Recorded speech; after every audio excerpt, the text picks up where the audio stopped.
അങ്ങനെ നബി തങ്ങളോട് അവളുടെ ഭർത്താവ് വന്ന വിവരം പറഞ്ഞു. നബി തങ്ങൾ ദീർഘമായി ചിന്തിച്ചു നോക്കി. ജിബ്രീൽ അലൈഹിസ്സലാത്തു വസ്സലാം പറഞ്ഞു, എന്താണ് എന്ന് പറഞ്ഞിട്ട് അബൂബക്കർ സിദ്ദീഖ് റളിയല്ലാഹു അൻഹു, നീയും നിന്റെ ഭർത്താവും ഒരുമിച്ച് കൂടും എന്ന് പറഞ്ഞപ്പോൾ അല്ലാഹു റബ്ബുൽ ഇസ്സത്ത് അത് ഉറപ്പിച്ചുകൊണ്ട് മഹാനവറുകൾ അങ്ങോട്ട് പറഞ്ഞപ്പോൾ, സത്യം ചെയ്തുകൊണ്ട് അങ്ങോട്ട് വിശദീകരിച്ചപ്പോൾ അല്ലാഹു റബ്ബുൽ ഇസ്സത്ത് അത് സാധൂകരിച്ചു കൊടുക്കുകയും ചെയ്തു എന്നതാണ് ഈ സംഭവവുമായി ബന്ധപ്പെട്ടുകൊണ്ട് പറയുന്നത്.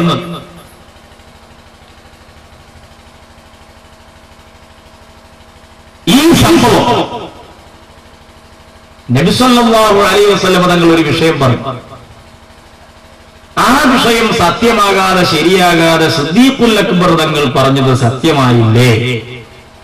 അപ്പൊ നബി തങ്ങളുടെ മഹത്വത്തെക്കാൾ സിദ്ദീഖുൽ അക്ബർ തങ്ങൾക്ക് മഹത്വം കൽപ്പിക്കുകയല്ലേ മൗലിദ് കിതാബ് ചെയ്യുന്നത് എന്നാണ് ഇവിടെ ജനങ്ങളുടെ ഇടയിൽ ഉണ്ടാക്കിക്കൊണ്ടിരിക്കുന്ന ഒരു ദുഷ്പ്രചരണം.